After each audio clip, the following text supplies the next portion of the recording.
Nice to see you all this evening.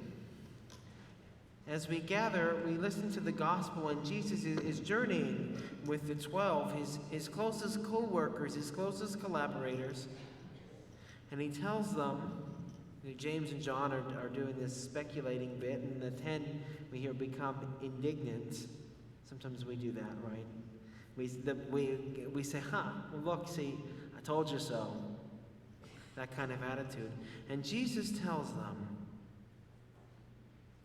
that those we see in the world, the rulers in the world, they lord it over them as a show of force. But Jesus says, for you, for us, his disciples, it must not be so.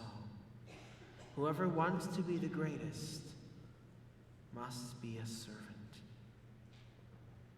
Some of you may be familiar with a style of leadership that has been popular in recent decades, beginning with a 1970 essay by Robert Greenleaf. It's kind of a modern take on an ancient, really, philosophy that Greenleaf called servant leadership. When those at the top of the pyramid have a concern for those who are below. And even more than a concern, the leader is not one who just barks out orders, well, you do this, and you do this, and you do this, but rather one who's willing to go down and enter in even to the low place. More than a mantra for workplace success, Greenleaf and many others after him have proposed that as a true model for leadership and success, fidelity in the workplace. And that, brothers and sisters, is the model that Jesus gives us for our lives. In tonight's gospel and throughout the gospel, Jesus, the servant, our leader, our Messiah, our Savior, our friend who comes from heaven, who has taken on all that we experience. We hear in our letter to the Hebrews that Jesus was even tempted, yet not to the point of sin. He comes down to the humblest place and teaches us, invites us, challenges us in our lives to follow his example of service. Do the same. Jesus showed his leadership of service throughout his whole life. As he ministered to the sick, he stopped to take time for people. He showed concern for the poor. He wasn't bothered to be bothered. He even washed the feet of his disciples. I, the Lord and Master, give you a new commandment, he said. Love as I have loved you. Ultimately, he shows his selfless love in service, and how he, the greatest of all, God, took on our weakness without sin. We hear from the letter to the Hebrews that Jesus can sympathize with all of our weaknesses because he has been tested. Brothers and sisters, in this weekend's gospel, we hear Jesus offer this really fundamental, central piece of what it means to be his disciple. The importance of humility, of service. When we are small, then we are great. The wisdom of the world tells us something different. The wisdom of the faith, the wisdom of the cross, which is foolishness to the Gentiles, a stumbling block to the Jews, but our life and our salvation tells us something different. Jesus challenges the Gospels to set aside their personal ambitions, their grandiose visions of what it might be, and instead to take up the humble role of a servant. And that's where they find truest fulfillment. Service is a reality that's hopefully at least a little bit familiar to each of us. Whether it was a community service project back when we were in school, or one of the many, many outreaches and ministries that we have going on here. Service in other organizations. In my life, I think of the Boy Scouts, but there's lots of things. Knights of Columbus, there are 1,000 different things out there.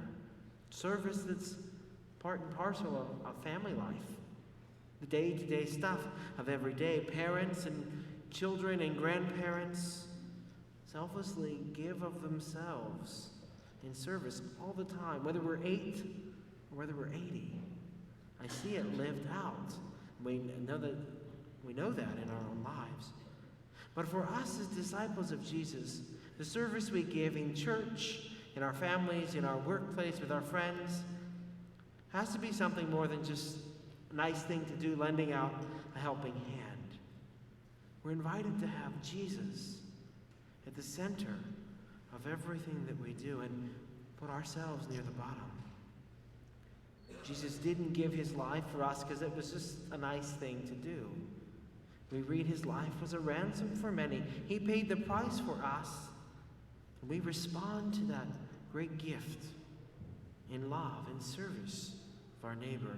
This week is World Mission Sunday. We bear in mind, we hold up the example of those who selflessly give themselves and their lives that others might know about Jesus. This week, we might reflect on service in our own lives. Where have we been of service to one another in the past? How can we better live out a selfless spirit? Perhaps in our families. How can that spirit of humility of, I've got 5 siblings, right? Biting my tongue. When I want to say something or pitching in with something that needs done. Trying to be a little more patient and work things out. Part of that spirit of service. Perhaps in our friendships, how can we be better listeners, a better friend, a better support to someone? Let's ask the Lord. Perhaps talk less about me and more about listening to the other. Perhaps at work, where we spend so much of our time, do we allow ourselves to be bothered by the concerns of others, to really hear what's going on in people's lives, to become a servant? Or do we put ourselves always on top? Brothers and sisters, the gospel calls us to be a little bit vulnerable. That's not easy. But Jesus gives us the perfect example of servant leadership. Jesus, who's the suffering servant from Isaiah. You see, service isn't always easy. It often requires us swallowing our pride, doing things we're not comfortable with, that are unpleasant, tolerating other people, putting up with things, cleaning up after people's messes. It's a real death to self. But that's the death into which we have all been baptized, so that we might rise to new life, new and more abundant life, with Jesus at the center. Jesus says, whoever wishes to be great among you will be your servant. And we know in our own lives that it's true. When we are of service to one another, it also brings its own rich rewards. The prayer of St. Francis says that it is in giving that we receive. We know that to be true. Strengthened by the Eucharist, we receive by the encouragement of those around us, our community of faith. May we strive evermore to bring that reality of service more and more into practice in our lives as we seek together to serve the Lord with gladness.